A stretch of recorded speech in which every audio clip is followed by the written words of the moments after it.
Good evening guys. Ngayon naman usapang welding rod tayo. So meron tayo ditong 9018 ni Electroweld. Unbox natin.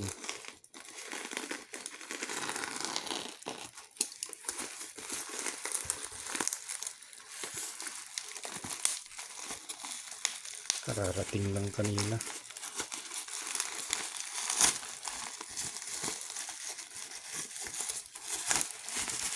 Buksan natin at ipakita natin. Yung size nito 4mm. Electroweld. Meron bang label? Wala yata.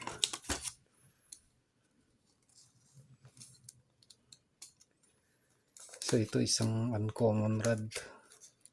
Hindi natin karaniwang nakikita kasi di ba puro 60-13. Yan o. 9018 4mm or yung 532. So yung pinaggagamitan nito mga high pressure gaya yung mga boiler ganun, or high tensile strength na bakal. Kung hindi ako nagkamali, B3 alloy yung pinaggagamitan nito. So yan yung recommended ampere nya.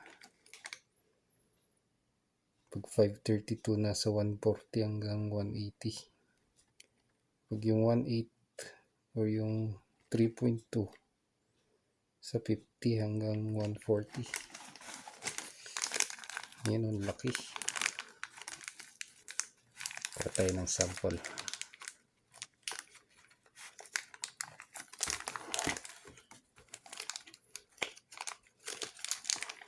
Butas. Labas ka na. Yan o. Haba. 14 inches daw to eh.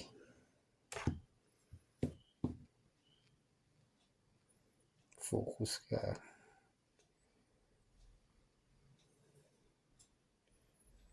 At quick comparison din tayo. So meron tayong iba't ibang klaseng rod din. Ito yung paborito ng lahat, 60-13. Tapos ito naman 70-18. At itong pinakamalaki, yung 90-18. Yan o. Hanggang 90,000 PSI or pounds per square inch. So mas matibay ang welding nito kaysa dito sa 60-13.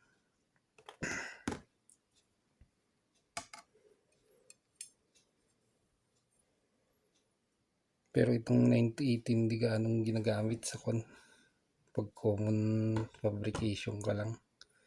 Mostly lang ginagamit ito or yung stainless. Kasi gusto kong subukan yung welding machine na in-unbox natin nung last.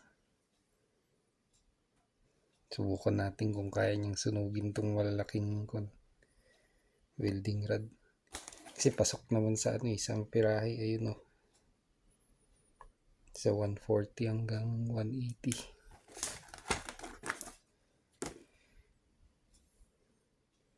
Tsaka tong video natin hindi sponsored. Binili natin tong welding rod. Ang presyo ng nito ng tingi 150 excluding shipping. Kung gusto nyong bumili, i-link ko na lang. Ilagay ko sa link yung kung saan nabili. At gaya nga ng sabi ko kanina, di ba iba't ibang klaseng rod. So yan, meron din tayong 6011. So meron din tayong 6013. At yung pang pipe 6010. So ayun yung iba't ibang klaseng welding rod natin. So itong dalawa, yung 6011 at 6010, mostly pang pang open root. Pag nagro-root pass kayo, yan ang ginagamit. Yung 6011 or yung 6010. Ang problema lang dito sa 6010, DC plus lang siya. Hindi kagaya ng 6011 na pwede sa AC. current source ng machine. Saka namimili to ng hindi lahat ng inverter pwede.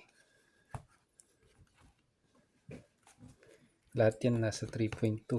Meron ding 2.5. Pero bihira.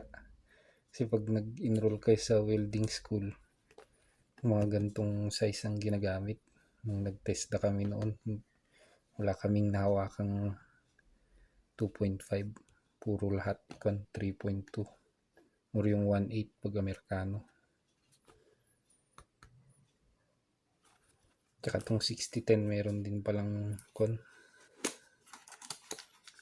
yung P plus at saka P 6010P yung kulay red, pero ito to gray.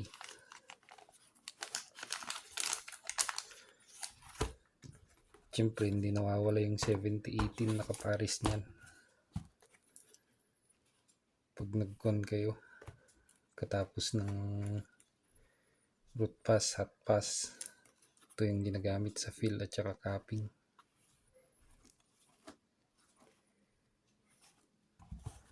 Tsaka yung mga yan, iba't ibang klase yung nito, yung coating.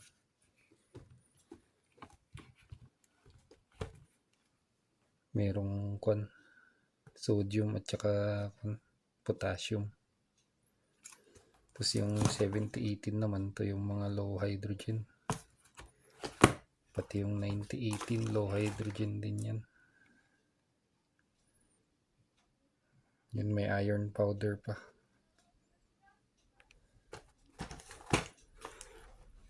Yung mga 6013 naman, medyo nakalimutan ko yung niya. Pero pang rutile to. Rutile rods. Yung composition nakalimutan ko na. So gawin nyo na lang yung assignment nyo. Hindi ko ibibigay lahat ng sagot. Ayun, hanggang dito na lang ang ating video guys.